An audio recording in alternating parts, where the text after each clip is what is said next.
Welcome to a deep dive into trading psychology. You know we're going to be using Mark Douglas's book, The Disciplined Trader, to guide us. And if you're here, you're probably really looking for those like aha moments, Yeah. the insights that separate the consistently profitable traders from, well, everybody else. And I think one of the biggest aha moments that people come to is that market behavior is driven as much by psychology, our own psychology and the psychology, all the other traders as by charts and, all the fancy indicators that we like to look at. Yeah, everybody wants that holy grail system, but what Douglas really nails Yeah. is how our own minds can sabotage us, even with a winning strategy. Yeah, and it really all starts with this misconception that trading is easy. It seems so simple. Buy low, sell high. But as I'm sure you know by now, there's a huge difference between understanding that concept and actually executing it consistently. Right. It's like saying, okay, I know how to drive a car in theory, and then getting behind the wheel, like in rush hour traffic. Exactly. And what Douglas really highlights is that the way we normally assess effort and reward, this whole idea of if you work hard, you're going to get a raise, that backfires in trading. So how does the market mess with that formula? I mean, isn't trading all about putting in the work to reap the rewards? It is, but the catch is that the market offers this really tantalizing possibility of unlimited profit, which is both exhilarating and incredibly dangerous. And it really messes with our perception of risk and reward. Because unlike most jobs, there's no ceiling on how much you can make or lose. It's like walking into a casino where there are no betting limits. You could win a fortune or lose everything in a single spin of the roulette wheel. Yeah, that's a great analogy. Because, most forms of gambling have defined limits, but in the market, those guardrails vanish. And that unlimitedness triggers our most primal instincts, both greed and fear, leading us to make impulsive decisions that often defy logic. I've definitely felt that urge to chase bigger and bigger wins, even when it means taking on more risk that I'm comfortable with. Does Douglas give any real-world examples of this? Oh, absolutely. He talks about this one trader who refused to take small profits because he felt insulted by them. This guy was so focused on hitting it big that he wouldn't even consider locking in a decent gain. He was completely blinded by the potential for more for that elusive home run trade. That's like refusing a perfectly good slice of pizza because you're convinced a 5-course meal is just around the corner. Seems crazy when you put it like that. But that's the power of the market psychology. And here's another really interesting element that Douglas explores. Prices are in perpetual motion. Even when the markets are closed, they're theoretically still fluctuating, reflecting the ever-changing expectations of traders worldwide. So it's like the market never sleeps. Even when I'm like enjoying a nice evening with friends, those numbers are still ticking away in the background. Exactly. And this constant movement adds a layer of complexity to even the simplest trading decisions. Because now you're not just asking, is this a good price to buy or sell? But also, is this the best price? What if it keeps going up or down after I close my position? I see where this is going. It's like that feeling of FOMO, Yeah. the fear of missing out, that keeps you glued to the charts, constantly second-guessing yourself.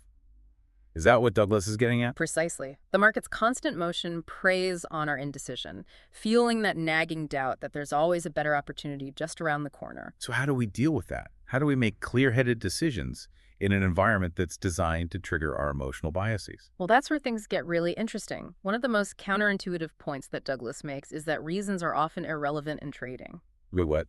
You mean all those articles and analysis reports trying to explain why the market did this or that?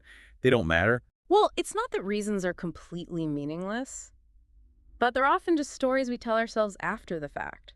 You see, we crave explanations for why prices move the way they do, but those explanations can actually distract us from what's really happening. So instead of focusing on why we should be focusing on what, just observing price action without trying to attach a narrative to it. Exactly, because here's the key.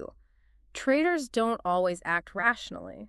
We're driven by fear, greed, and all those messy emotions that often lead to herd-like behavior. That's like that classic joke. Why did the stock market go up today? Because it was going down yesterday. Sometimes there's just no logical explanation. Right, and often those reasons that we come up with are just justifications for our own biases. We're seeking confirmation, not objective truth. Think about how many times you've seen traders sharing ideas. Not because they have solid reasoning, but because they want someone else to validate their own opinions. It's like those online echo chambers where everyone agrees with each other, even if the information is completely bogus. Exactly. And that herd mentality can lead to some really disastrous outcomes in trading. especially when combined with the market's inherent volatility. So if we can't always rely on logic or reasons, what is shaping our experience in the market? This is where Douglas introduces a concept that's both empowering and a bit scary. Our minds literally shape how we see the market. It's like wearing colored glasses. They alter what we see, even though the underlying scene remains the same. Okay, that's an interesting analogy. But how does that translate to actual trading? Well, imagine two traders looking at the same chart. One is convinced that the market is rigged against them. They see manipulation and conspiracies everywhere. The other trader sees every dip as a buying opportunity, a chance to profit from the fear of others. They're looking at the same data, but their beliefs create two completely different realities. That's a powerful way to put it. So it's not just about technical analysis or news events. It's about the filter we're applying to that information based on our pre-existing beliefs. Exactly. And those beliefs about loss, about being wrong, even about revenge, they're all whispering in our ears, influencing our decisions, without us even realizing it. It's like we're carrying around these invisible scripts that dictate how we react to different market scenarios. Yeah, and recognizing those scripts, those deeply ingrained beliefs, is the first step towards changing them. Because until we acknowledge how our own minds are shaping our experience of the market, we're essentially trading blindfolded. This is blowing my mind. It's like Douglas is saying, the market is a mirror reflecting back our own internal state. Beautifully put. And accepting this is the key to unlocking real change in our trading. We can't control the market, but we can control our own minds. So it's not about conquering the market, it's about conquering ourselves. Exactly. And that's where the real journey of the disciplined trader begins. I'm already starting to see the world of trading in a whole new light. But we're just getting started with unpacking Douglas's wisdom. Let's pick this up next time and dive even deeper. Welcome back to our deep dive into the disciplined trader. Before the break, we were talking about how our minds, literally shape our experience in the market. Right. And a big part of that shaping comes from how we form those beliefs in the first place. Douglas explains that it's a complex process that involves our memories, the associations we make, and the distinctions that we've learned to make over time. Okay, break that down for me. What does he mean by distinctions? Well, think of it this way. A child doesn't inherently know the difference between a hot stove and a cool countertop. Right? They have to learn that distinction, often through painful experience. And we create these mental categories to make sense of the world around us. So are you saying we do the same thing with market data? We learn to categorize patterns, trends, signals based on our experience? Exactly. But here's the key. Not everyone develops the same distinctions, right? So a seasoned trader might see a bearish engulfing pattern and instantly recognize the potential for a reversal, while a novice trader just sees a bunch of red and green bars on a screen. It's like those optical illusions where some people see a vase and others see two faces. Same image, different perceptions based on how our brains have learned to process information. Perfect analogy. And this is where focused learning and experience becomes so crucial in trading. The more refined our distinctions become, the better equipped we are to navigate the complexities of the market. So it's not just about raw intelligence. It's about training our minds to see the market in a more nuanced way. But Douglas also talks about memories, playing a big role in our trading psychology. Yes, and he really highlights how those memories, especially the ones charged with strong emotions, can influence our decisions without us even realizing it. Oh, I've definitely been there. Like one bad trade can make you so gun-shy about taking risks for weeks, even if the next setup is completely different. It's like your brain is saying, remember that time you got burned? Let's not do that again. Exactly. Those painful memories, particularly from early losses, create these really powerful associations that linger in our subconscious. And they can make us hesitant, risk-averse, and even prone to self-sabotage. So it's not just about learning from our mistakes. It's about managing the emotional baggage that comes with those mistakes. Precisely. And this is where self-awareness becomes so crucial for traders. We need to understand how those past experiences are shaping our current decisions. So how do we deal with this? Do we have to meditate or do yoga to clear out those bad memories? Well, not necessarily. Douglas talks about memories being stored as energy, and that energy can have either a positive or a negative charge. Okay, I'm intrigued. How can a memory have an electrical charge? Well, think of it this way. Remember a time when you were incredibly happy, maybe a big accomplishment celebrating with loved ones. You can probably still feel some of that positive energy just by thinking about it. Yeah, it's like those memories are radiating warmth and joy, even years later. Exactly. But the same goes for negative experiences, a traumatic trade, a big loss. It can trigger fear and anxiety just by recalling it. So it's like those memories are carrying a negative electrical charge that can zap us if we're not careful. That's a great way to put it. And those negative charges can influence our trading without us realizing it. They can make us hesitate, doubt ourselves, or even freeze up when we should be taking action. So how do we manage this emotional energy if we can't just erase those memories? Well, Douglas suggests several techniques, but it all starts with acknowledging those charged memories. Accept that they exist, but don't let them define you. It's about choosing to respond differently, even when those old feelings resurface. So it's not about erasing the past, but about rewriting the script, about choosing a different ending to the story. Exactly. And this ties back to the concept of self-acceptance. We need to be kind to ourselves, recognize that everyone makes mistakes, and focus on learning from those mistakes rather than dwelling on them. It's like saying, okay, that trade didn't go as planned, but I'm not going to beat myself up about it. Yeah. What can I learn from this experience, and how can I use it to improve my process? You're getting it. That self-compassion creates space for growth and change. It allows us to break free from those negative patterns and start creating new, more empowering ones. It sounds like Douglas is saying that trading success is as much about mastering our inner world as it is about understanding the external world of the market. You're absolutely right. And that's what makes The Disciplined Trader such a powerful book. It's not just about technical analysis or market strategies. It's about becoming the best trader you can be from the inside out. It's like having a personal trainer, but for your mind instead of your body. And just like with physical training, it takes effort and consistency to build those mental muscles. So where do we even begin? What are some practical things listeners can start doing to manage their mental energy and create a more positive trading experience? Well, one of the most powerful techniques that Douglas offers is the concept of creating new beliefs. If those old limiting beliefs are holding us back, we can consciously choose to replace them with new, more empowering ones. Okay, but how do we actually do that? It's not like we can just flip a switch in our brains and suddenly believe we're invincible trading gods, right? Right, you're right. It takes effort and repetition. But one really effective technique is affirmation. By repeatedly stating positive beliefs, we can actually start to rewire our subconscious minds. So it's like those motivational posters, but instead of hanging them on the wall, we're imprinting them on our brains. Exactly. It sounds simple, but it's surprisingly effective. Our brains are wired to believe what we tell them, especially if we do it consistently over time. So we can literally talk ourselves into becoming better traders. Well, it's not just about talking. It's about aligning our actions with those new beliefs. So if I believe I'm a disciplined trader, I need to actually act in a disciplined way, following my rules, managing my risk, even when it's tempting to deviate. Precisely. Our actions reinforce our beliefs. Each time we make a disciplined decision, we're strengthening that belief, making it easier to make the next disciplined decision. It's like building momentum. It's like that saying, fake it till you make it.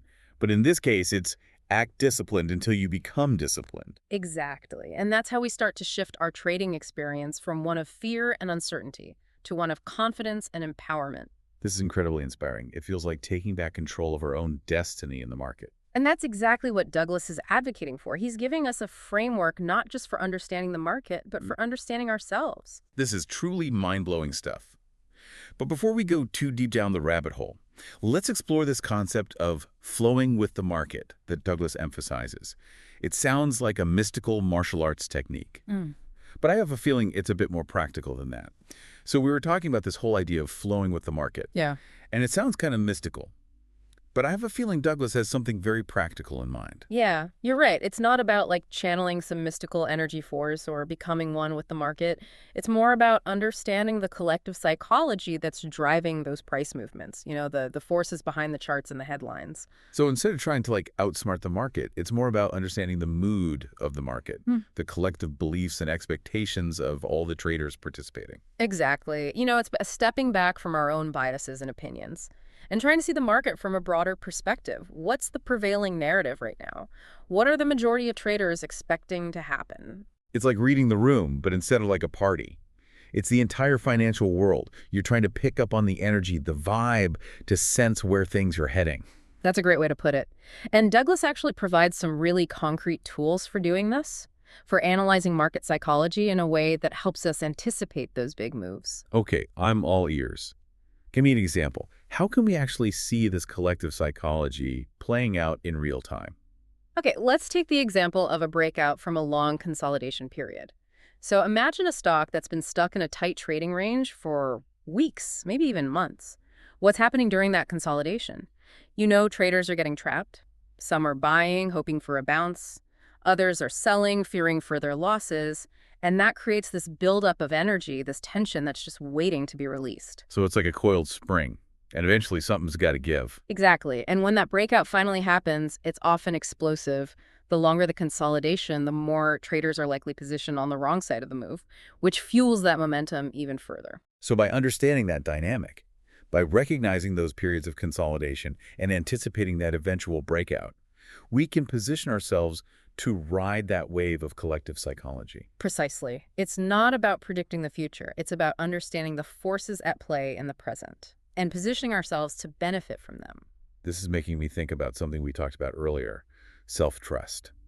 Because if you're going to flow with the market, you have to trust your ability to read those signals, to identify those shifts in momentum and sentiment. That's a brilliant connection, and that's why Douglas emphasizes the importance of developing a really strong inner game, a foundation of self-belief that allows you to weather the inevitable storms of the market. But self-trust in trading seems like such a paradox.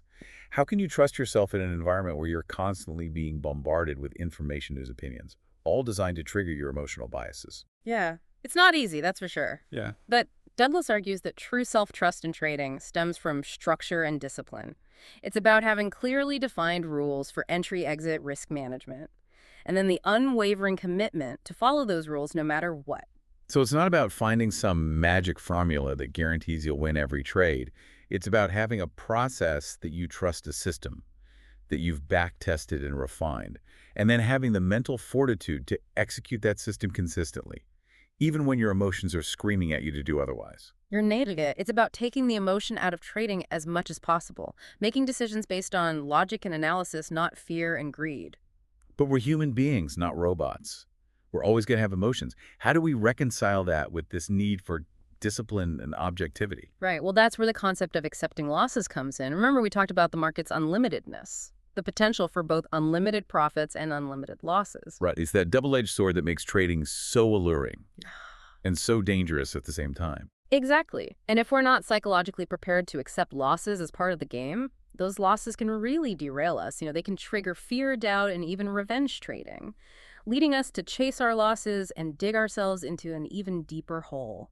So accepting losses isn't about being passive or giving up. It's about acknowledging that they're an inevitable part of the trading journey, a natural consequence of participating in a probabilistic game. Exactly. It's about shifting our perspective from seeing losses as failures to seeing them as valuable feedback, opportunities to learn and improve our process. And it's like that famous saying in the startup world, fail fast, fail often. But in this case, it's lose small, learn big. That's a great way to put it.